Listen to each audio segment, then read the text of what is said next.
আল্লাহর নবী বললেন, কিয়ামতের আগে তোমরা উম্মতেরা শুনিয়া যাও, কিয়ামতের আগে অধিক পরিমাণে তালাকের সংখ্যা বাড়বে।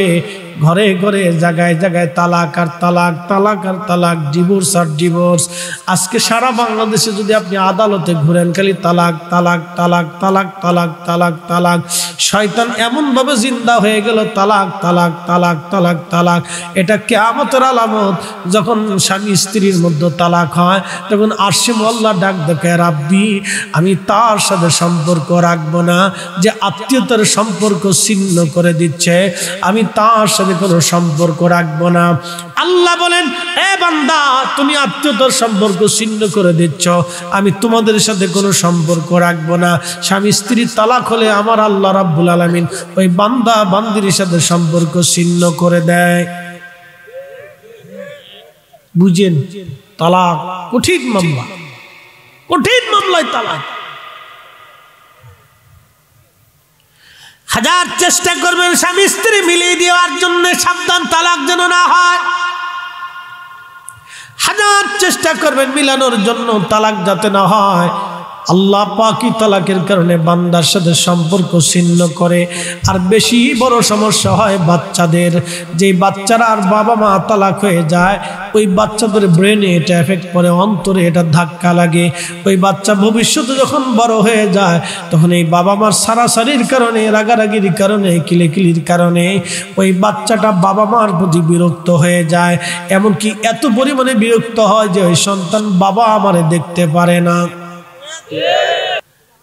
নবীগঞ্জবাসী মনোযোগ দিবেন। দুরূদ শরীফের আমল এমন একটা চমৎকার আমল, পড়তে দেরি হবে, নবীজি রওজা মুবারকে যেতে দেরি হবে না। মিশকাতুল মাসাবির বাবুল কারামতের ভিতরে একখানা হাদিস আসছে। ও বন্ধু মনোযোগ দিবেন। আমার নবীজির রওজা মুবারকে প্রত্যেক দিন যখন সুবহে সাদিক হয়ে পূর্ব আকাশ থেকে সূর্যের উদয় হয়, তখন 70,000 ফেরেশতা নবীজির রওজা মুবারকে নাজিল হয়।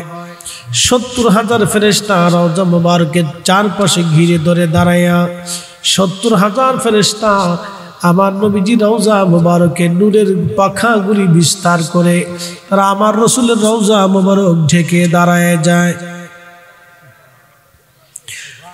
সূর্য উদয় থেকে সূর্যাস্ত পর্যন্ত একজন না, দুইজন না, ওই 70,000 ফেরেশতা একসঙ্গে আমার নবীর দুরুদ ও সালাম তেলাওয়াত করতে থাকে। সন্ধ্যা যখন ঘনিয়ে যায়, সূর্য যখন ডুবে যায়, তখন ওই 70,000 আসমানে চলে যায়। আবার আসমান থেকে আরো 70,000 ফেরেশতা নাজিল হয়ে আবার রাসূলের রওজা মুবারকের চারপাশে ঘিরে ধরে দাঁড়ায় যায়, নূরের পাখাগুলি বিস্তার করে দিয়ে দেয়। আল্লাহর হাবিবের রওজা মুবারক ঘিরে ধরে দাঁড়ায়া দাঁড়ায়া তারা আমার রাসূলের শানে দুরূদ শরীফ পড়তে থাকে, পড়তে থাকে, পড়তে থাকে। যখন সকালবেলা সূর্য উদয় হয়, এই 70,000 ফেরেশতা চলে যায়। একবার যে ফেরেশতা রওজা মুবারকে আসে, কোনোদিন ওই ফেরেশতার দ্বিতীয়বার আসার আর সুযোগ হবে না। একবার যে ফেরেশতা ডিউটি করে যায়, দ্বিতীয়বার ওই ফেরেশতার আর কোনোদিন সুযোগ হবে না। প্রতিদিন এইভাবে 1,40,000 ফেরেশতা দিয়া আমার রাসূলের রওজা মুবারকের পাশে সমস্বরে একযোগে দলবদ্ধভাবে আমার নবীর দুরূদ সালাম তেলাওয়াত চলতে থাকে। আর আমরা বাংলাদেশে মিলাদ শরীফের মজলিস কায়েম করে দলবদ্ধভাবে দুরূদ সালাম পেশ করলে আমাদের কিছু ভাইদের দৃষ্টিতে চোখে বেদাত বেদাত লাগে। আমরা মনে করি তোমার চশমায় সমস্যা।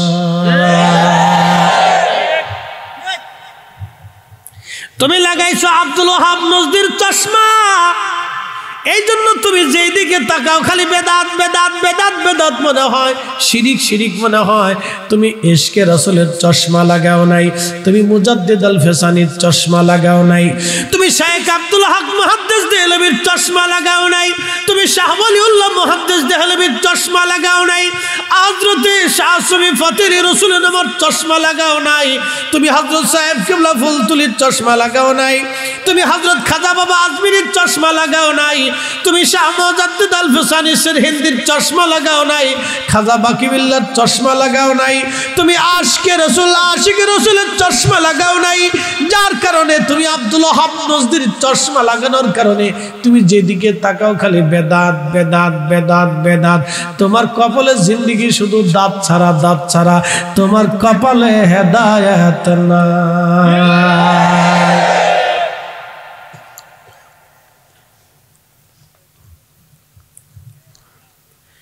নবীগঞ্জবাসী মনোযোগ দিয়ে শুনিয়া যাবেন, 1,40,000 ফেরেশতা প্রত্যেক দিন নবীজির রওজা মুবারকে একসঙ্গে দুরূদ পড়ে। আল্লাহ জানাইলেন ইন্নাল্লাহা ওয়া মালাইকাতাহু ইউসাল্লুনা আলান নবী, আমার আল্লাহ পড়তে থাকে, ফেরেশতারাও পড়তে থাকে, আগামীতেও পড়তে থাকবে। সুবহানাল্লাহ বলা যাবে না? আগামীতেও পড়তে থাকবে। জোরে বলেন আগামীতেও চলতে থাকবে। আমার নবীর দুরূদ 1 সেকেন্ডের জন্য বন্ধ জমিনে হয় না, ঠিক কি না? কোরআনে আল্লাহ বললেন ওয়ারাফা'না লাকা যিকরাক, নবী গো ওয়ারাফা'না লাকা যিকরাক, আমি আল্লাহ সমুন্নত করেছি, আমি আল্লাহ মহা ঊর্ধ্বে স্থাপন করেছি আপনার স্মরণকে, আপনার নামকে, আপনার ইজ্জতকে। আয়াত নাজিল হলো সূরা ইনশিরাহ, তাফসীর আবু হাতিম এবং তাফসীর তাবারির ভিতরে আজ থেকে 1200 বছর আগের লেখা। তাফসীরের মধ্যে এসেছে জিবরাইল আমিন নবীজির সামনে এসে গেলেন, এসে নবীজিকে সালাম দিয়ে বলেন ইয়া রাসূলুল্লাহ, আপনি কি জানেন এই আয়াত দিয়ে আল্লাহ কি বুঝাইতে চাইছে? নবীজি ভদ্রোচিত জবাব দিয়ে বললেন আল্লাহু আলাম, আল্লাহ পাকি ভালো জানে। আমার নবীজির দরবারে জিবরাইল ডাক দেয়া বলেন ইয়া রাসূলুল্লাহ, আল্লাহ আয়াত নাজিল করলেন, আল্লাহ নিজে তাফসীর করে আমাকে আপনার কাছে পাঠিয়ে দিয়েছেন। আল্লাহ জানিয়ে দিয়েছেন নবী হাবিবুল্লাহ, আল্লাহ আপনাকে জানাইছেন ইদা যুকিরতু যুকিরতা মাই, আল্লাহর জিকির যেখানে নবীর জিকির হবে সেখানে, আল্লাহর শান যেখানে নবীর শান সেখানে, আল্লাহর আলোচনা যেখানে রাসূলের আলোচনা সেখানে। এই জন্য আজানে আশহাদু আল্লাহ ইলাহা ইল্লাল্লাহর পরে আশহাদু আন্না মুহাম্মাদুর রাসূলুল্লাহ আমার আল্লাহ নিজে চালু করাইয়া দিছে। অতএব নারে তাকবীর আল্লাহু আকবারের পরে নারে রিসালাতের স্লোগান জমিনে চলবে। যারা ফালতু স্লোগান বলে বন্ধ করতে চায়, আমরা মনে করি ওদের 14 গোষ্ঠী ফালতু। মুসলমান খুব মনোযোগ দিয়ে কথা শুনে যাবেন। আজ আল্লাহর কোরআন বলতেছে ইন্নাল্লাহা ওয়া মালাইকাতাহু ইউসাল্লুনা আলান নবী, নিশ্চয় আমি মালিক এবং আমার ফেরেশতারা দুরূদ পড়তে থাকে আমার রাসূলের শানে। জোরে বলেন না মারহাবা। আচ্ছা বলেন, মানব জাতি এক সময় ধ্বংস হবে কি হবে না? পৃথিবীর ধ্বংস হবে কি হবে না? ফেরেশতারাও ধ্বংস হবে কি হবে না? যখন কিছুই থাকবে না তখন থাকবে কে? আল্লাহ কোরআনে বললেন কুল্লু মান আলাইহা ফানিউ ওয়া ইয়াবকা ওয়াজহু রাব্বিকা যুল জালালি ওয়াল ইকরাম। আচ্ছা বলেন, আল্লাহ ছাড়া আর কেউ থাকবে? কুল্লু মান আলাইহা ফান, কোরআনে আমার রব বলতেছেন কোনো সৃষ্টি কিছুই থাকবে না। ইয়াবকা ওয়াজহু রাব্বিকা যুল জালালি ওয়াল ইকরাম, আমার প্রভু আমার আল্লাহ ছাড়া আর কিছুই থাকবে না। এক সময় আমার আল্লাহ ছাড়া কিছুই ছিল না, আবার আর এক সময় আসবে আমার আল্লাহ ছাড়া কিছুই থাকবে না। কিন্তু আমার আল্লাহ কোরআন একটা আইন চালু করলেন, ইন্নাল্লাহা ওয়া মালাইকাতাহু, ফেরেশতারাও থাকবে না, ইউসাল্লুনা, কিন্তু দুরূদ চালু থাকবে, চলতেছে, আগামীতেও চলবে। যখন মানব জাতিও নাই, আসমান নাই, জমিন নাই, ভূখণ্ড নাই, কিছুই নাই, ফেরেশতারাও নাই, তখন শুধু আল্লাহ আল্লাহ আল্লাহ।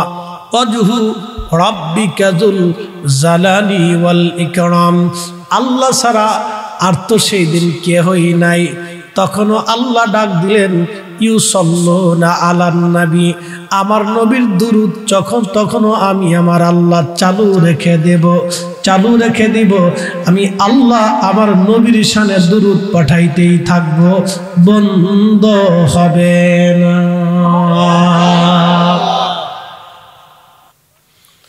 অতএব আমি মনে করি এই নবীর সামনে যারা বাজে কথা বলে,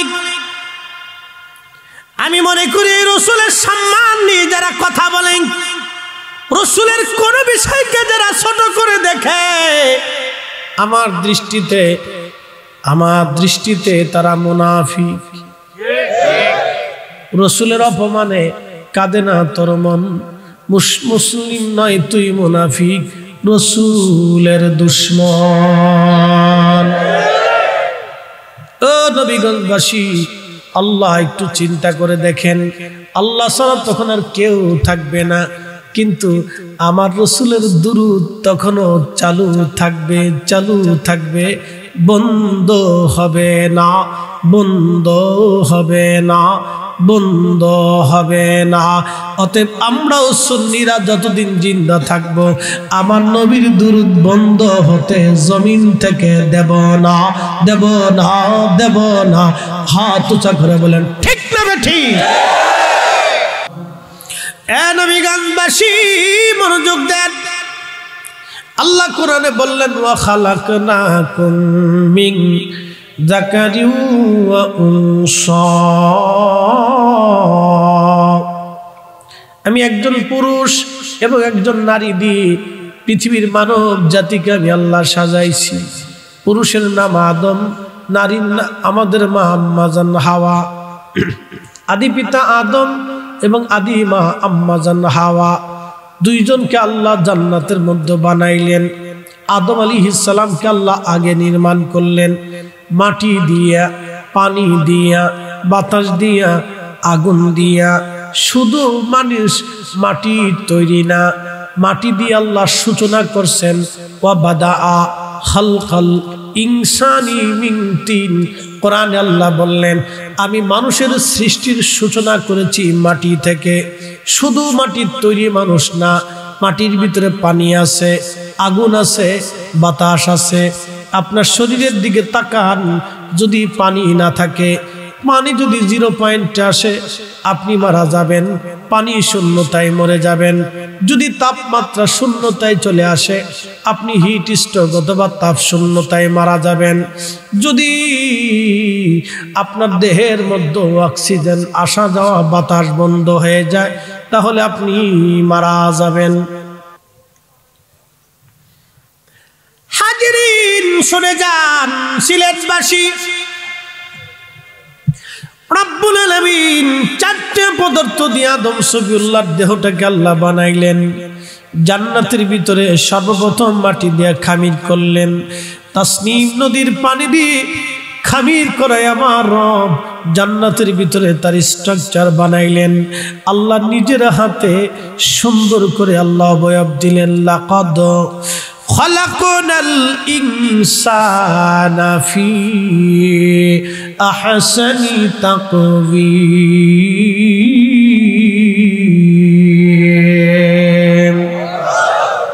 আল্লাহ রাব্বুল আলামিন কুরআনুল কারীমের ভিতরে আমার আল্লাহ বললেন, আমি মানব জাতিকে সুন্দর অবয়ব দিয়া, সৌন্দর্য দিয়ে আমি আল্লাহ মানব জাতিকে বানাইছি। আল্লাহ নিজের হাতে কুদরতি হাত দিয়া আদম সফিউল্লাহকে আল্লাহ বানাইলেন। এজন্য আদমের চাইতে বেশি সুন্দর আর কেউ ছিল না।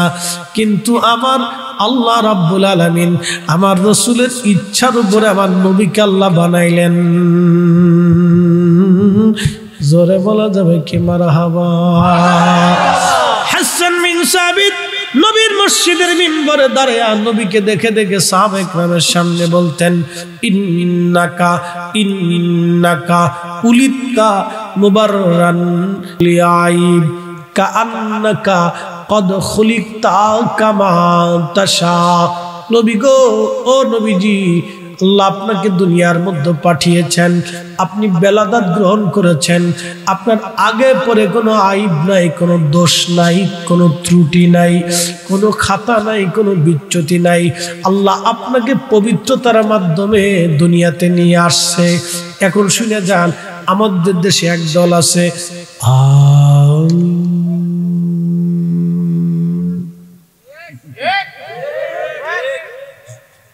এদের আকীদা হলো মুহাম্মদ সাল্লাল্লাহু আলাইহি সাল্লামের বাবা এবং মা দুইজন কাফের ছিলেন এবং তারা মুশরিক ছিলেন, তারা জাহান্নামী।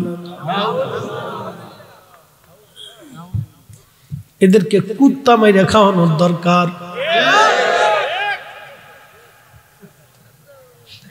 এই মুসলমান, কথা বলেন না কেন? হককে হক বলাটা যদি বলতে না পারেন তাহলে বুঝবেন আপনি এখনো মুসলমান না। বলে হুজুর কারণ কি? বুঝে যান। সাহাবী বলতেছে, ইন্নাকা উলিতা মুবাররান মিন কুল্লি আইব। হাজার হাজার সাহাবীদের সামনে মসজিদে নববীর মধ্যে দাঁড়াইয়া হাসান বিন সাবিত আমার নবীর শান গাইতেন। বললেন, হুজুর আপনি ত্রুটি মুক্ত ভাবে জন্ম নিয়েছেন। আচ্ছা বলেন, নবীকে কি আল্লাহ কোন কাফেরের পেটে রাখছে? আল্লাহ কোরআনে বলে দিলেন, ইন্নামাল মুশরিকুনা নাজাসুন, নিশ্চয় মুশরিকরা হলো নাপাক, নাপাক, নাপাক। কোরআনে আল্লাহ বলতেছেন মুশরিকরা নাপাক, তাহলে কোন নাপাক পেটের মধ্যে পাক নবীরে আল্লাহ রাখছে?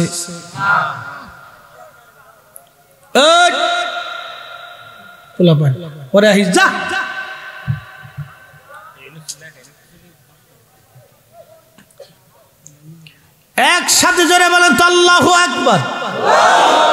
বলেন, নবী পাক না নাপাক? আমি পাক করছি না আল্লাহ করছে?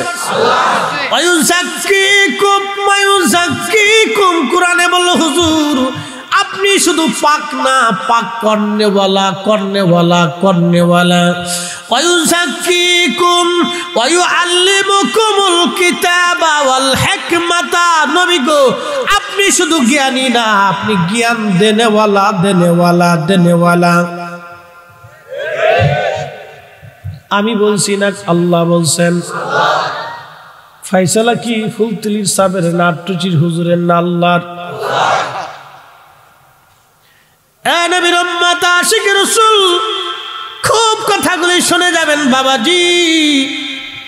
কত সুন্দর আল্লাহর কথা, কত সুন্দর সাহাবীদের সিদ্ধান্ত। যেই নবীর বাবা মা কাফের যদি হয় তাহলে তারা নাপাক ছিল, আর নাপাক দেহের ভিতর দিয়ে কখনো আল্লাহ তার নবীকে আনেন নাই। যারা রসুলের আব্বা আম্মাকে কাফের মনে করে, আচ্ছা বলেন হিন্দুদের সাথে কি আমাদের রাজনীতি নিয়ে দূরত্ব আছে? নাই। ওরাও আমার দেশের নাগরিক, আমরাও তারা একই দেশের নাগরিক। তারাও মানুষ, আমরাও মানুষ। আমরাও লাল শাক খাই, তারাও লাল শাক খায়। শুধু আমরা শুয়োরের গোশত খাই না, আর তারা গরুর গোশত খায় না। ঠিক আছে না? তারা গরুরে, ওই গাভীরে তারা মা মনে করে এবং দেবতা মনে করে। তারা গাভীরেও দেবতা বানাইছে, কারণ দুধ দেয়, দুধ দিলেই তাদের কাছে দেবতা। এটা তাদের বিশ্বাসে। আর কি বলতেছি মনোযোগ দিবেন। নবীগঞ্জবাসী, হিন্দুদের সাথে আমাদের কিন্তু রাজনীতি নিয়ে, দেশ নিয়ে, সংস্কৃতি নিয়ে, এলাকা নিয়ে দ্বন্দ্ব না, দূরত্ব না। তাদের সাথে আমাদের দূরত্ব হলো বিশ্বাস নিয়ে। এই কারণে তারা আমাদের সাথে আত্মীয়তা করে না, আমরাও তাদের সাথে আত্মীয়তা করি না। যারা আল্লাহ রাসূলের আব্বা আম্মাকে কাফের মনে করবে, জাহান্নামী মনে করবে, তাদের সাথে আমাদের আত্মীয়তা হওয়ার কথা না। বন্ধু মনোযোগ দিবেন, আমার নবীর উম্মতের মর্যাদা এখানেই। হায়াত হবে কম, নেকি হবে কম, কিন্তু জান্নাতে চলে যাব সবার আগে। শুধু জান্নাতে সবার আগে যাব না, ভালো জান্নাত যেটা আল্লাহ সেটা দিবে। আমরা থালিও ধরবো ভালোটা, খাবার খাবো মজারটা, ঘুমাবো দারুণ বিছানা। আমরা হায়াত হইল কম, নেকি করলাম কম, কিন্তু বেনিফিট পাবো আমরা বেশি। আমাদের গুণে না, নবীর গুণে। সিন্নি খাইছ মোল্লা চিনো নাই, ওরে ওয়াহাবি নজদি সিন্নি খাইছ মোল্লা চিনো নাই, ও মোল্লা চিনো নাই। শরফুল মাকিনা অশরফুল মাকান, শরফুল মাকানে অশরফুল মাকিন। কিছু জায়গার কারণে মানুষের দাম বাড়ে, কিছু মানুষের কারণে জায়গার দাম বাড়ে। আমাদের কারণে নবীর দাম বাড়ে নাই, নবীর কারণে আমাদের দাম বাড়লো। মদিনার কারণে নবীর দাম বাড়ে নাই, নবী থাকার কারণে মদিনার দাম বাড়লো। নবীজির রওজা শরীফ থেকে মিম্বার শরীফ পর্যন্ত জায়গাকে কি বলে? রিয়াজুল জান্নাহ। আচ্ছা বলেন, এত জায়গা থাকতে ওই জায়গা রিয়াজুল জান্নাহ হলো কে? প্রশ্ন আসে না? এত জায়গা থাকতে ওই জায়গা রিয়াজুল জান্নাহ হলো কে? মক্কাতে রিয়াজুল জান্নাহ হইল না, বাইতুল আকসাতে হলো না, বাংলাদেশে বাইতুল মুকাররমে হলো না, কিন্তু ওই জায়গা কেন রিয়াজুল জান্নাহ হলো? কারণ কি? যেখানে নবীজি রওজা শরীফ, ওইখানে ছিল আম্মা জান আয়েশা রাদিয়াল্লাহু আনহার হুজরা, এবং বাকি আম্মা জানদেরকে নিয়ে ওই ঘরে, ওই এরিয়ার ভিতরে নবী থাকতেন। মনোযোগ দিয়ে কথাগুলি শুনবেন। বাম পাশে একটা দরজা বাবে জিব্রাইল, তার পাশে আরেকটা দরজা বাবুন নেসা। মহিলার ওই দরজা দিয়ে এসে পর্দার আড়াল থেকে নবীজির কাছ থেকে মাসলা জানতেন, আম্মা জানদার কাছ থেকে মাসলা মাসাইল, কোরআনের আয়াত হাদিসের বিধান জেনে নিয়ে যাইতেন। ও মুসলমান শুনে যান, যখন বেলাল আজান দিত, এখন আপনারা দেখবেন মদিনাতে মসজিদে নববীর ওই রিয়াজুল জান্নাহ থেকে পিছনের দিকে ডান দিকে একটা ছোট্ট ছাদের মতো দেখা যায়। ওই ছাদের মতো টাইলস দিয়ে বানায় রাখা হয়েছে। পুরা বিল্ডিং এর নিচে আরো ছোট্ট একটা ছাদ, ছোট্ট একটা ছাদ, ছোট্ট একটা ছাদ। ওইখানে দাঁড়াইয়া মদিনার মসজিদের মুয়াজ্জিনরা আজান দেয়। ওই আজানটা শুধু ওইখানে দিত না, ওই জায়গা ছিল বনু নাজ্জার গোত্রের এক মহিলা সাহাবীর ছাদ। ওই ছাদের উপরে দাঁড়াইয়া বেলাল আজান দিত, বেলাল আজান দিত। সেই আজান ওইখানে এখনো চলতেছে। মসজিদে নববী যতদিন থাকবে ততদিন ওই আজান ওইখানেই নবীর মুয়াজ্জিনরা দিতে থাকবে। নবীর মসজিদের যত মুয়াজ্জিন আছে ওইখানে দাঁড়ায় দাঁড়ায় আজান দিবে, কিয়ামত পর্যন্ত ওইখানে দাঁড়ায় আজান চলবে। একবার জোরে বলবেন কি মারহাবা।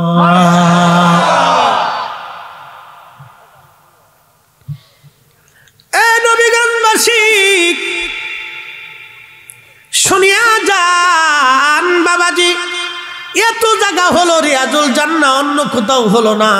ওই জায়গাটা কেন রিয়াজুল জান্নাহ, দুনিয়ার জান্নাতের বাগান হলো? কারণ কি? ওই জায়গাকে নবী কেন জান্নাত ঘোষণা দিলেন? আল্লাহ কেন ওইখানটাকে মনোনীত করলেন? কারণ হুজরা শরীফ থেকে মিম্বার পর্যন্ত নবী যাইতেন আসতেন, যাইতেন আসতেন, যাইতেন আসতেন, যাইতেন আসতেন। আল্লাহর নবীর আসা যাওয়ার কারণে বারবার বারবার বারবার বারে বারে বারে বারে নবীর আসা যাওয়ার কারণে ওই জায়গাটাকে আল্লাহ জান্নাতের বাগান, রিয়াজুল জান্নাহ বানাইছে নবীর কারণে, নবীর কারণে, নবীর কারণে, নবীর কারণে। একটা জায়গা যদি রিয়াজুল জান্নাহ হয়, আমার দেশে যারা বুকে হাত বেঁধে নামাজ পড়ে ওরা কয় নবীর কবরকে কবর বলতে হবে, রওজা বলা হারাম, নবীর কবরকে রওজা বলা যাবে না। আরে নবীর কারণে দুনিয়ার একটা সাধারণ জায়গাটা রিয়াজুল জান্নাত যদি হয়ে যায়, তাহলে আমার নবী যেইখানে ঘুমায় এই জায়গাকে যারা জান্নাতের বাগান মনে করে না, রওজা মনে করে না। ও হাজিরিন, মনোযোগ দিয়ে শুনিয়া যাবেন। অনেক দূর পর্যন্ত চলে গেলাম, এখন আবার জায়গা মতো ফিরে যাই। বলছিলাম মানব জাতি সৃষ্টির সূচনা মাটি থেকে, এরপরে পানি, মাটি, আগুন, বাতাস। আদম সফিউল্লাহকে আল্লাহ জান্নাতে বানাইলেন। 40 বছর ধরে জান্নাতের মধ্যে আল্লাহ শুকাইতে লাগলেন। ঠান্ডা জুটি খাইল।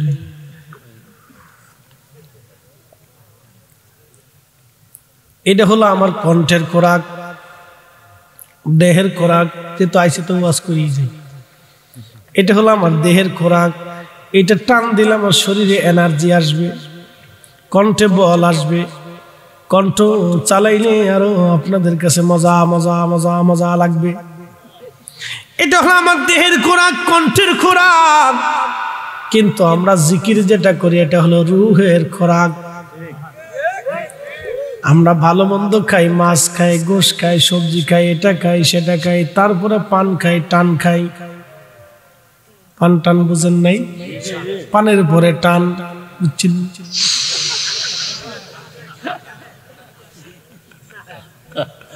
পানের পরে কি টান, পান টান, পান টান। শীতের দিনে টান বাড়ে বলে কারণ কি? শরীর হিট হবে। আমি একদিন এক বাথরুমে ঢুকছি, পাবলিক টয়লেট, দেখি বিড়ির গন্ধ। আমি কি ঘটনা কি? ঢুকলাম বাথরুমে, এত বিড়ির গন্ধ কয় কে? বাথরুম সারার পরে কেয়ারটেকারে বললাম, বেটা খালি টাকায় নিবি, ভিতরে বিড়ির গন্ধ, পরিষ্কার করতে পারস না? হুজুর আপনার আগে যে ঢুকছিল সে বয়ে বয়ে বিড়ি খাইছে।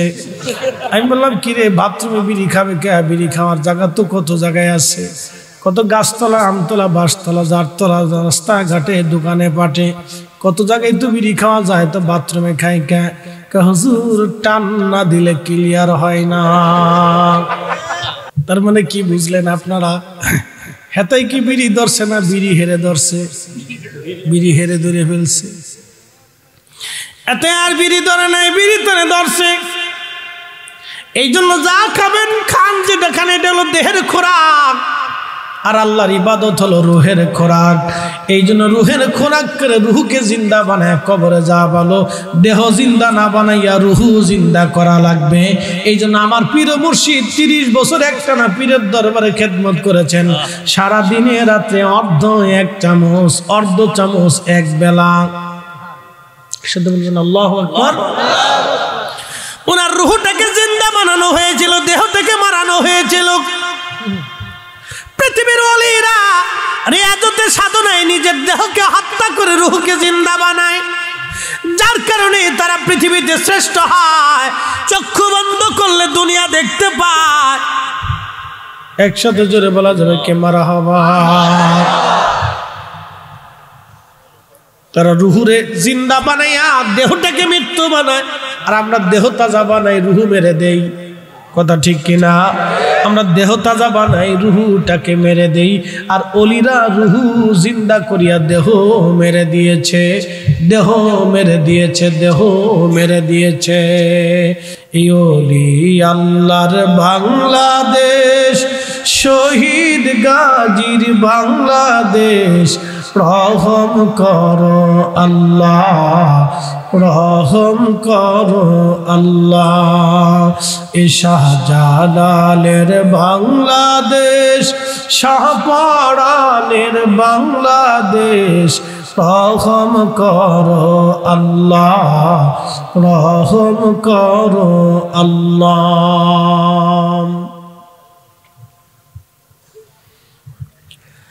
এ নবীগঞ্জবাসী, বাসডোরবাসী, মনোরোগ দিয়ে শুনিয়া যান।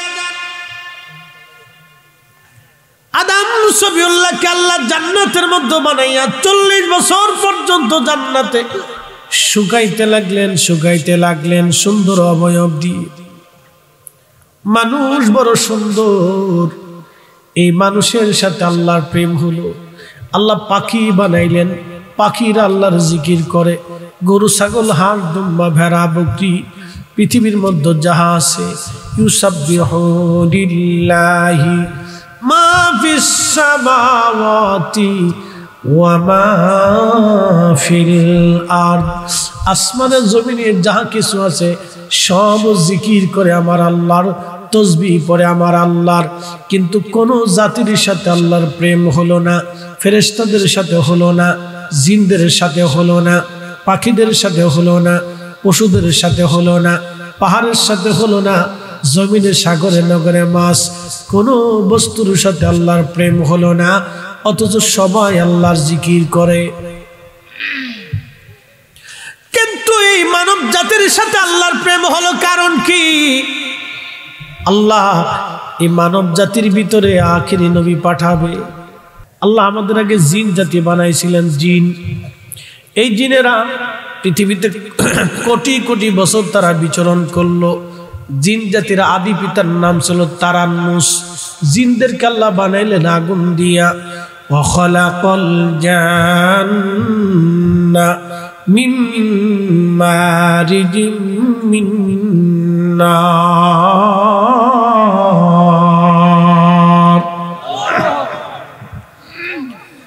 আল্লাহ আগুন দিয়ে জিন জাতি বানাইলেন। আগুনের শিখা থেকে আল্লাহ জিন জাতি বানাইলেন। জিনেরা উগ্র হলো, মারামারি করে, কাটাকাটি করে, দাঙ্গা হাঙ্গামা, আল্লাহর কথা মানে না। জিনদের হায়াত হলো লম্বা লম্বা হায়াত। জিনদের আদি পিতা যিনি তারান্নুস, তিনি হায়াত পাইছিলেন 60,000 বছর।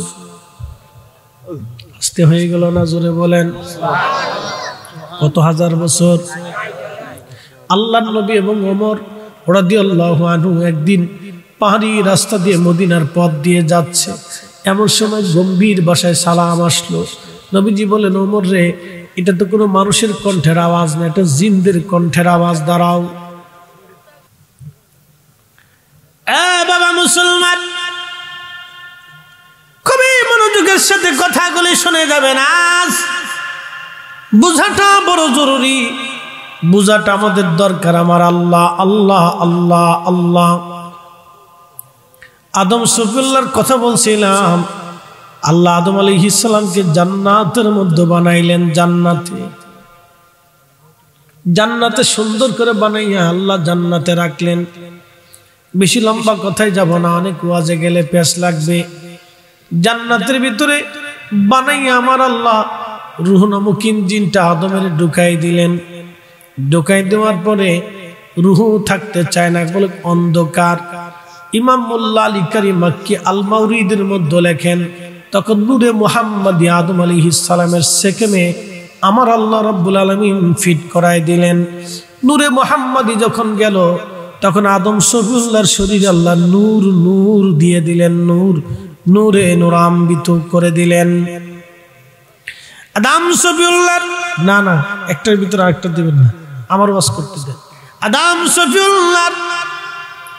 সফিউল্লাহর পবিত্র দেহ মুবারকে যখন নূরে মুহাম্মদী আসলো, নূরে মুহাম্মদী আসার পরে তখন আল্লাহ রাব্বুল আলামিন রূহ নামক ইঞ্জিনখানা ফিট করে দিলেন। যখন ইঞ্জিনখানা ফিট করলেন, আল্লাহ আদম আলাইহিস সালাম হাসি দিলেন, সেজদা দিলেন, শুকরানা সেজদা দিলেন। এরপরে আমার আল্লাহ রাব্বুল আলামিন জান্নাতে তারে ঘোরান। জান্নাতের বিরাট বড় নাজ নিয়ামত খান আর ঘুরেন, কিন্তু ভালো লাগে না।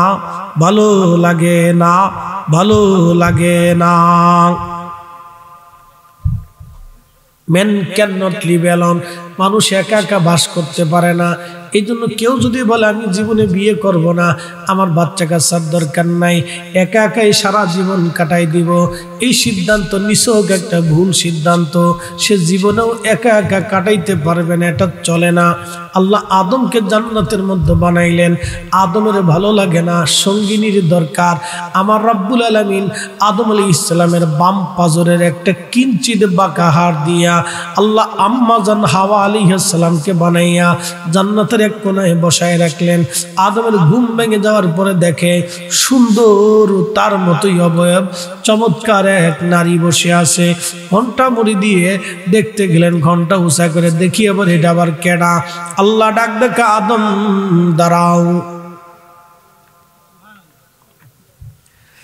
আল্লাহ পুরুষকে বোরকা পড়তে বললো না, নারীকে কেন বোরকা পড়তে বললো? কারণ কি?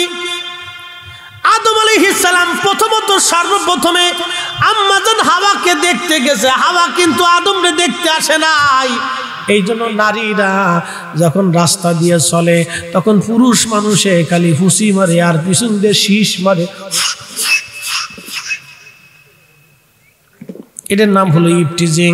এই জন্য পুরুষ মানুষ নারীদেরকে দেখলে আগে আকর্ষিত হয়।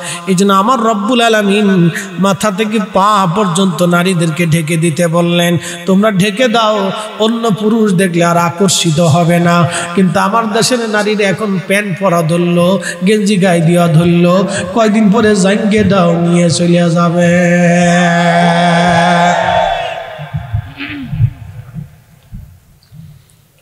কয়দিন আগে ঢাকাতে কনসার্ট হয়ে গেল, কনসার্ট।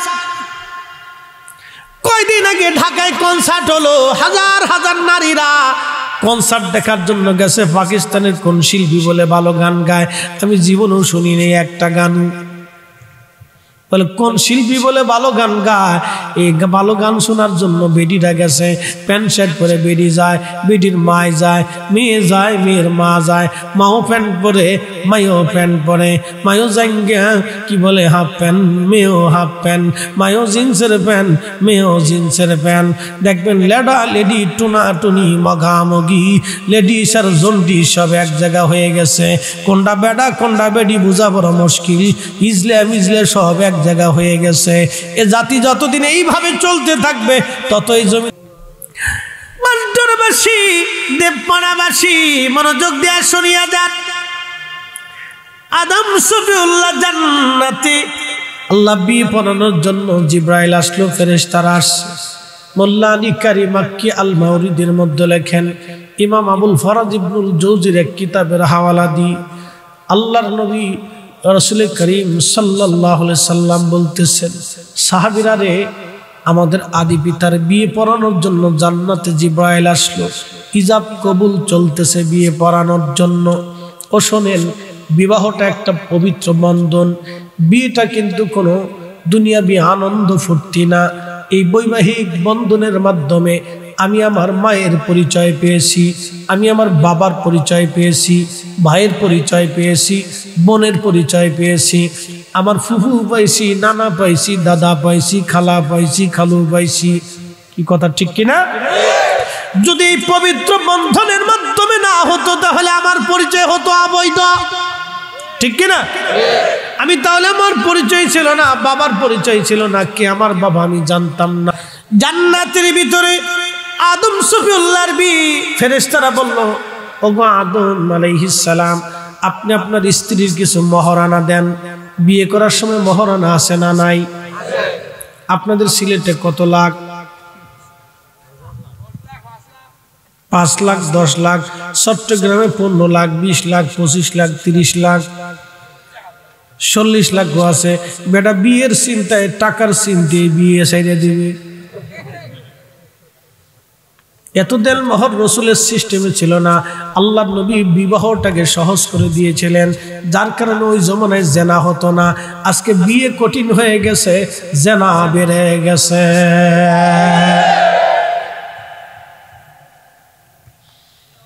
বিয়ে যত সহজ হবে জেনা তত কমে যাবে। বিবাহ বন্ধনে দেলমোহর সহজ করে দেন, সহজ হবে দেলমোহর। আল্লাহ ফাতেমার দেলমোহর ছিল একবারে সহজ, অথচ সাইয়্যিদিনী জান্নাতিনি সাইয়্যিদিনী, জান্নাতের সাইয়্যিদাতুন নিসাই আহলিল জান্নাহ। ঘরের মধ্যে ছিল একটা বালিশ, তাও কি দিয়ে বানানো জানেননি?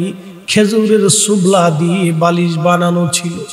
একটা মাত্র তোশক ছিল, কোন রকম একটা কম্বল ছিল, পা ঢাকলে মাথা বের হতো, মাথা ঢাকলে পা বের হতো, কোন রকম সামান্য আসবাবপত্র।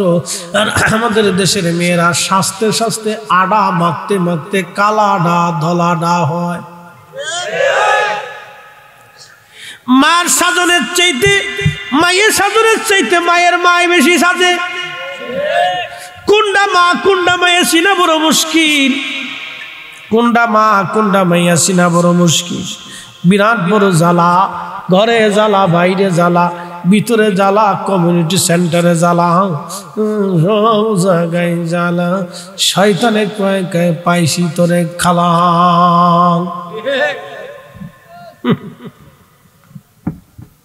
কঠিন অবস্থা। এই শুনে যান, আদমকে জিবরাইল বলেন, আদম আপনি আপনার স্ত্রীর মহরানা দেন। আদম আলাইহিস সালাম বললেন, ওগো মহরানা আবার কি? আপনার পক্ষ থেকে আপনার স্ত্রীকে কিছু অর্থ সামগ্রী দেন। বলে আমি আল্লাহর জান্নাতে থাই, আল্লাহর বাড়ি খাই, আল্লাহর বাড়ি ঘুমাই, মহরানা কোথায় পাবো আমি? আল্লাহ ডাক দিলেন, জিবরাইল তুমি আদমকে বলো আমার আখিরি নবী আমার হাবিবের প্রতি 3 বার মতান্তরে 11 বার, 3 বার মতান্তরে 11 বার দুরূদ শরীফ পড়ে যেন আমার আদম আমার আখিরি নবীর শানে দুরূদ পড়ে যেন তার স্ত্রী হাওয়াকে মহরানা দিয়ে দেয়। একসাথে বলেন না ইয়া রাসূলুল্লাহ। বলেন আদম আগে না নবী আগে? আমাদের নবী আগে না আদম আগে? আমাদের নবীর দুরূদ শরীফের মাধ্যম দিয়ে আদমের বিবাহ সহি হয়েছে। নবীর দুরূদ শরীফ ছাড়া ওই দিন আদমের মহরানা ধার্য হতো না। আল্লাহ আদমের মহরানা ধার্য করেছেন আমার নবীর দুরূদ শরীফ দিয়া। একবার জোরে বলবেন কি মারহাবা। এই জন্য আমার রসুলের দুরূদ শরীফ দিয়া যে কাজ শুরু হয় ও কাজে খালি বরকত আর বরকত আর বরকত আর বরকত আর বরকত। এই জন্য আমরা বাড়ি বাড়ি মিলাদ পড়াই, ঘরে মিলাদ পড়াই, ব্যবসায় মিলাদ পড়াই, দোকানে মিলাদ পড়াই। কি কথা কন না কেন? আমার নবীর দুরূদ যেখানে বরকত আছে সেখানে নবীর দুরূদ নাই বরকত নাই, নবীর দুরূদ নাই বরকত নাই। ঠিক কি না? দুরূদ আল্লাহর নবী বলেন উম্মতি মান সাল্লা আলাইয়া ফি ইয়াউমিন আলফা মাররা, প্রত্যেকদিন তুমি যদি 1000 বার দুরূদ শরীফ পড়ো, লাম ইয়ামুদ হাত্তা ইয়ারা মাকআদাহু মিনাল জান্নাহ, দুনিয়ার জগৎ থেকে তুমি খোদার জান্নাত দেখে তোমার মৃত্যু হবে। আর যদি 1000 বার দুরূদ শরীফ পড়ো, দুনিয়ার জগৎ থেকে তুমি খোদার জান্নাত দেখে তোমার মউত হবে। জোরে বলা যাবে কি মারহাবা? জোরে বলেন কত হাজার বার দুরূদ? 1000। জোরে বলেন কত হাজার বার? 1000 বার দুরূদ শরীফ। এশার নামাজ পড়ে তাসবিহ খানা হাতে নিয়ে দুরূদ শরীফ পড়তে থাকবেন, পড়তে পড়তে পড়তে পড়তে পড়তে পড়তে ঘুমাবেন। এই জন্য নবীর মিলাদে দুরূদ শরীফ চলে। এই দুরূদে বরকত, এরপরে জিকির হয়, জিকিরে বরকত, এরপরে দোয়া হয়, দোয়াতে বরকত, এরপরে তাবারক হয়, তাবারকে বরকত। শাহজালাল ইয়ামানি মুজাররিদি যখন বাংলাদেশে কালেমার দাওয়াত দেন, ঠিক তখন সেই সময়ে আফ্রিকার একটা দেশের নাম মরক্কো, এই মরক্কো দেশে কালেমার দাওয়াত দিচ্ছিলেন। তার নাম মুহাম্মদ ইবনে সুলাইমান জাজুলি, একজন বাংলাদেশে আর একজন মরক্কে। দেখেন ওলি আল্লাহদের সিস্টেম। ওই সময় স্বর্ণ যুগ ছিল, সারা পৃথিবীতে ওলি ছিল, ওলিরা কালেমার দাওয়াত দিতেন। এখন আমরা সারা দেশে হুজুরা ওয়াজ করি, বলেন মুসলমান বানাইছি কয়জন? জোরে বলেন। তার মানে আমাদের ওয়াজ কান পর্যন্ত যায়, দিল পর্যন্ত যায় না। কথা ঠিক বলেন, ঠিক কিনা? আমাদের ওয়াজ কান পর্যন্ত যায়, দিল পর্যন্ত যায় না। কিন্তু শাহজালাল ইয়ামানি শুধু ওয়াজ করলেন, কান পর্যন্ত গেল না, দিল পর্যন্ত গেল। 360 আউলাদের ওয়াজ শুধু কান পর্যন্ত যায় না, দিল পর্যন্ত গেল। খাজা বাবা আজমিরের ওয়াজ শুধু কান পর্যন্ত যায় না, দিল পর্যন্ত গেল। দিল পর্যন্ত এমন যাওয়া গেল, ওনার হাতে একজন না, দুইজন না, 90 লক্ষ মুসলমান কালেমা পড়ে মুসলমান হয়েছে।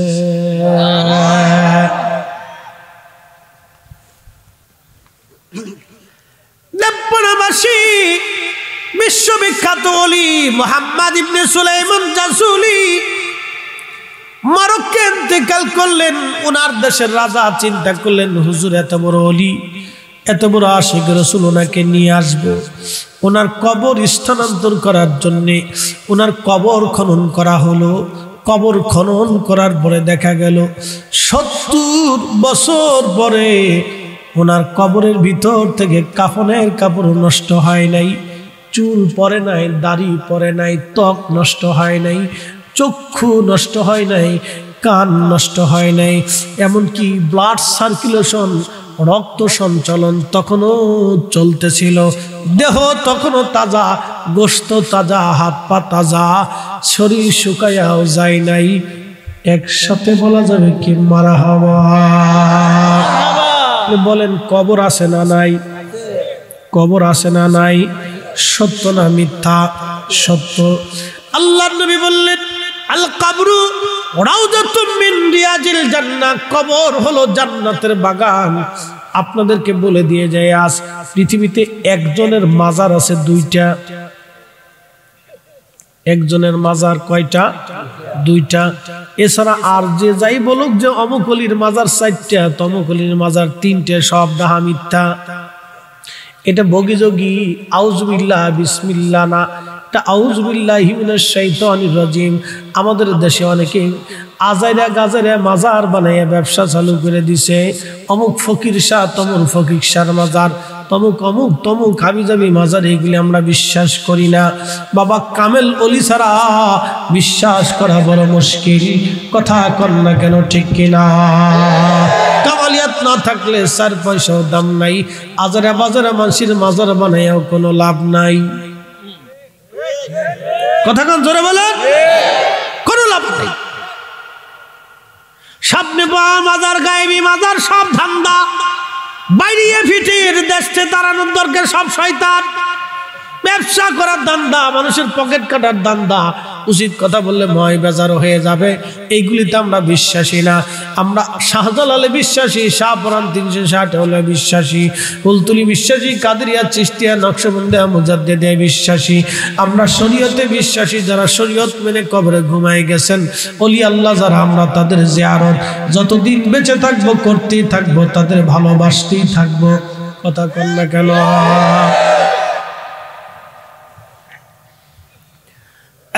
পাড়াবাসী, পৃথিবীতে একজনের মাজার 2টা, তিনি হযরতে সুলতানে কারবালা হুসাইন। সুলতানে কারবালা হুসাইন, পৃথিবীতে ওনার 2টা মাজার আছে। একটা মাজার হলো দেহ মোবারক, মাথা মোবারক কেটে নিয়ে ফেলা হলো, শুধু দেহ মোবারক রাখা হলো, শরীর থেকে বস্ত্র খুলে ফেলে দেওয়া হলো, কাপড় খুলিয়া ওনার শরীরকে বিবস্ত্র করিয়া ওনার দেহকে আলগা করিয়া ওই কারবালার ধুলাবালির মধ্যে ওনাকে শোয়াই দেওয়া হলো। হযরত ইমাম ইবনে কাসির আল বেদায়ের মধ্যে লেখেন 70টা ঘোড়া তারা সিরিয়াল করলো। বাবাজিরে, ওরা সবাই তো কালমা পড়নেওয়ালা মুসলমান ছিল। এই জন্য নাম আব্দুল করিম হলেই তাকে বিশ্বাস করা যাবে না। যদি এশকে রসুল কারো মধ্যে না থাকে, আল্লাহর কসম করে বলি সে আলেম হতেই পারে না। কথা বলেন ঠিক কিনা? আল্লাহর নবীর তাজিম যদি কারো অন্তরের মধ্যে না থাকে, সে আলেম না। জোরে বলেন, সে আলেম হতে পারে কখনই না। হুদে হুদি কোরআন হাদিস পড়ছে, পড়লে কিছু হয় না। পাড়াবাসী, আওলাদে রসুল হুসাইন পবিত্র পবিত্র দেহ মোবারক থেকে কাপড় সরাইয়া 70টা ঘোড়াকে তারা সিরিয়াল করে ওনার দেহ মোবারকের উপর ঘোড়া দাবড়াইতে লাগলো।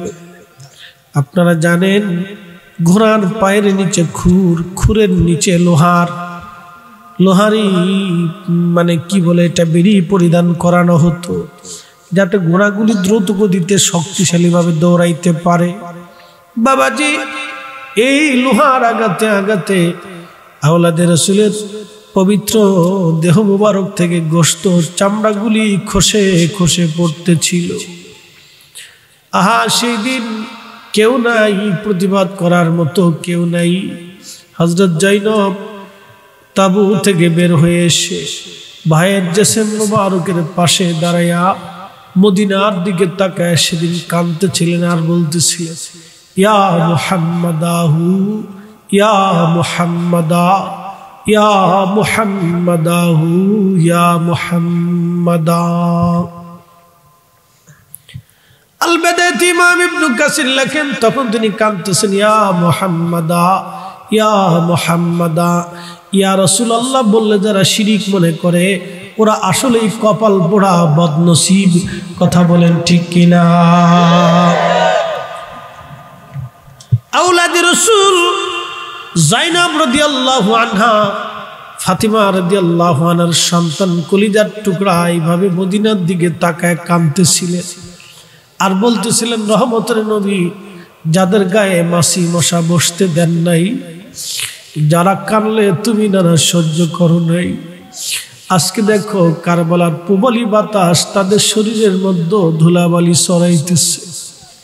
বন্ধুরে ওই দিন পবিত্র দেহ মোবারক ওই দুশ্মনে রাসূলুল্লাহ রাতের আধারে কারবালায় তাকে দাফন কাফন করিয়া ওই ফোরাত নদী থেকে পানি এনে সারা কারবালার ময়দান পানি দিয়ে ভরে দিয়ে গেল, যাতে ইমাম হুসাইনের কবরের চিহ্ন কোথাও খুঁজে পাওয়া না যায়।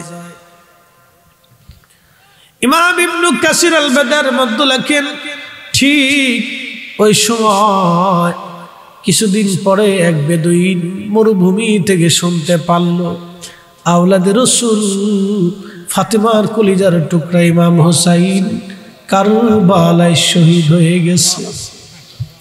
ইশকে রাসূল দলিল দেওয়া হয় না, ভালোবাসা দলিল দেওয়া হয় না, এটা হৃদয়ের গভীর থেকে আসে। বাবারে ইমাম হুসাইনের মোহাব্বতে ওই বেদুইন মরুভূমি থেকে দৌড়ায় আসছে, কারবালায় এসে দেখলো সমান, কোথাও কোনো নিদর্শন চিহ্ন নাই, শুধু পানির দাগ বসে আছে। জিজ্ঞেস করলো, কারবালাবাসী তোমরা বলো আমার হুসাইনের দেহ মোবারক কোন জায়গা সমাহিত, রওজা কোথায় আছে বলো। কারবালার লোকেরা বলল, দেখো বেদুইন কোথায় কবর দিছে আমরা বলতে পারবো না, কবর দিয়ে তারা মাটির মধ্যে পানি দিয়ে সমান করে দিয়ে লেভেল করে দিয়ে গেছে, কবরের অস্তিত্ব পাওয়া বড় মুশকিল। হযরতে ইমাম হুসাইনের দেহ মোবারক রওজা মোবারক শনাক্ত করার জন্য এই বেদুইন সারা ময়দান ভরে মাটি নিয়ে নিয়ে নাকের কাছে নিচ্ছিলেন, কারণ তিনি জানতেন ইন্দ্রা জান্নাতের যুবকদের সর্দার, ওনাদের কবর থেকে জান্নাতের ঘিরান আসার কথা। যেহেতু শহীদ ওনার কবর থেকে জান্নাতের ঘিরান আসবে, সেই জন্যই বেদুইন আরে মাটিগুলি নিয়ে নিয়ে নাকের মধ্যে লাগায় দেখলো সব জায়গা থেকে কোথাও থেকে ঘিরান আসে না। যখন হুসাইন সুলতানে কারবালার মাজার থেকে মাটি নিল, দেখতেছে মাটির ভিতর থেকে জান্নাতের ঘিরান আসে।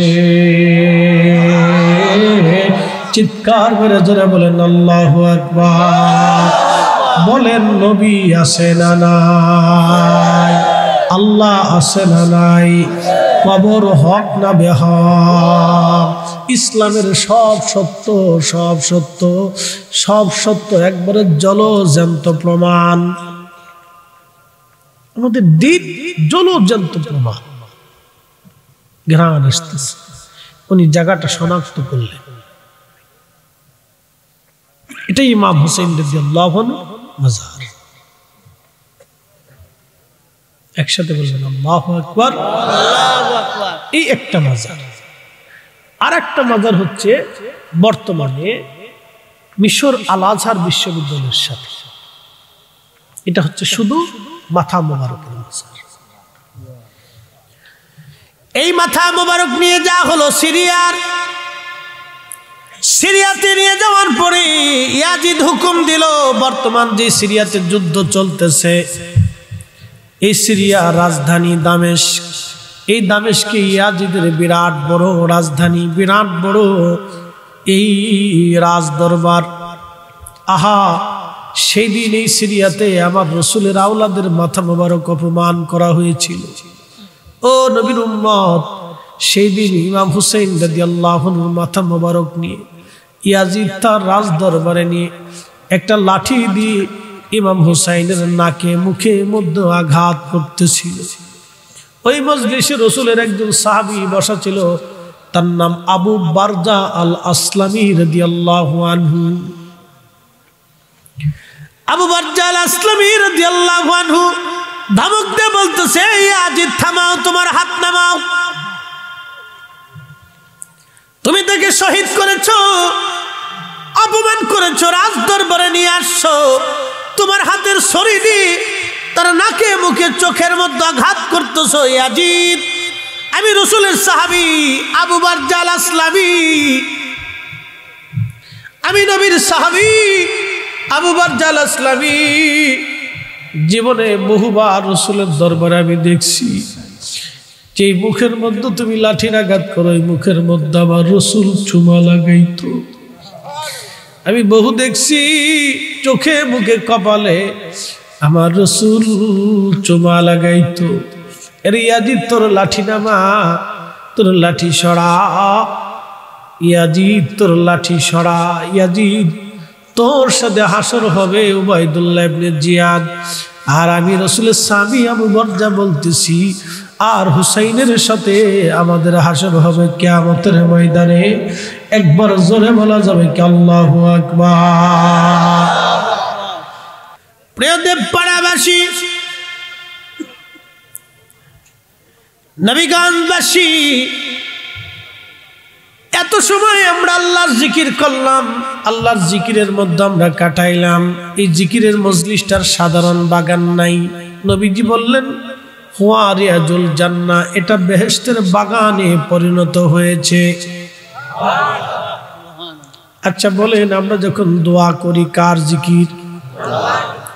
দোয়ার সময় বলি রব্বানা আতিনা ফিদ দুনিয়া হাসানা, রব্বানা লা তুযিগ কুলুবানা বা'দা ইয হাদাইতানা, আল্লাহুম্মা আনতাস সালাম ওয়া মিনকাস সালাম, তাবারাকতা রব্বানা ইয়া যাল জালালি ওয়াল ইকরাম, আল্লাহুম্মা রাব্বিরহামহুমা কামা রাব্বায়ানি সগীরা। যতবার আমরা দোয়া করলাম কার কাছে চাইলাম? তাহলে জামাতের সাথে যখন মুসলমান দোয়া করে, ওই দোয়ার মজলিসটার সাধারণ জায়গা থাকে না, আল্লাহর নবী কর্তৃক হিয়া হিলাকুজ জিকির জান্নাতের বাগান হয়ে যায়। অতএব দলবদ্ধভাবে যারা দোয়া করাকে বেদাত মনে করে, আমরা মনে করি তার মির্গি রোগ হইছে।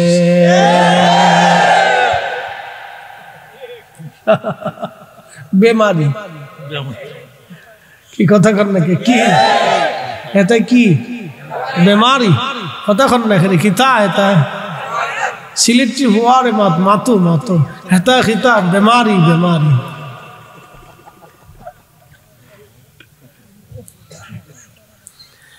আমরা যখন মিলাদ শরীফ শুরু করি, কোরআনের তেলাওয়াত শুরু হয়, প্রত্যেক হরফে হরফে হরফে হরফে 10টা নাকি? কথা ঠিক কি না? কয় নাকি? 10টা নাকি? সূরা ইখলাস যদি আপনি পড়েন একবার, নবীজি বললেন আল ইখলাসু সুলুসুল কোরআন, ইখলাস যদি একবার কেউ পড়ে 10 পারা কোরআনের নেকি হয়, 2 বার পড়লে 20 পারা কোরআনের নেকি, 3 বার সূরা ইখলাস যদি কেউ পড়ে, আল্লাহ 30 পারা তেলাওয়াত করলে যেই নেকি হতো, সূরা ইখলাস 3 বার পড়লে আল্লাহ সেই নেকি আমলনামায় দিয়ে দেয়। আমরা মিলাদ শরীফ শেষে মিলাদ শরীফ শেষে হুজুররা সূরা ইখলাস 3 বার পড়ায়, একবার সূরা ফাতিহা পড়ায়। কি কথা কন না কেন?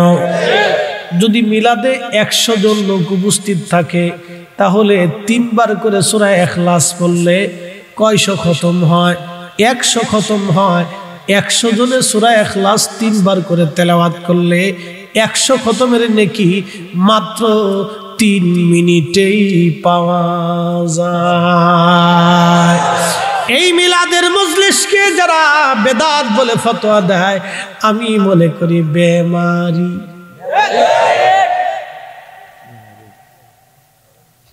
কিতা জোরে বলেন, আরো জোরে। জোর হয় না কেন?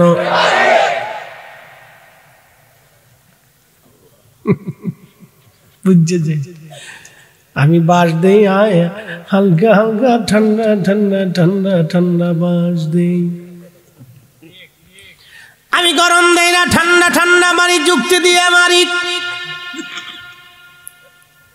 100 জন যদি রাসূলের মিলাদে উপস্থিত হয়, ইমাম সাহেব যদি 100 জনকে নিয়ে সূরা ইখলাস 3 বার করে তেলাওয়াত করে, তাহলে 100 খতমের সওয়াব। চারটেখানি কথা না, নবীজি বলতেন উম্মতারা রে, কোরআন খতমের পরে যে দোয়া পড়া হয়, এই দোয়া আল্লাহর দরবারে সাথে সাথে সাথে সাথে কবুল হয়ে যায়। মিলাদ শরীফ শুরু করার আগে কোরআন তেলাওয়াত হলো, এরপরে দুরূদ শরীফ চালু হলো। আচ্ছা বলেন তো, প্রত্যেক দুরুদে কয় নেকি? 10 নেকি। কয়টা গুনাহ মাফ হয়? 10টা। আচ্ছা বলেন তো, কয়টা রহমত নাজিল হয়? 10টা। আর দুরূদ শরীফ এমন একটা আমল, নবীগঞ্জবাসী, দুরূদ শরীফ আপনি পড়তে দেরি হবে, মদিনায় যাইতে দেরি হয় না। আপনি পড়তে দেরি হবে, মদিনায় যেতে দেরি হবে না গো, মদিনায় যেতে দেরি হবে না। এই জন্য দুশ্মনের রাসূলরা চায় দুরুদ এই জমিন থেকে বন্ধ হয়ে যাক, আজাজিলে চাই জমিন থেকে দুরুদ বন্ধ হয়ে যাক। আমরা সুন্নিরা চাই ঘরে ঘরে মিলাদের মাধ্যমে আমার নবীর দুরুদ জিন্দা থাকুক, চালু থাকুক। হাত উঁচা করে বলেন ঠিক কিনা?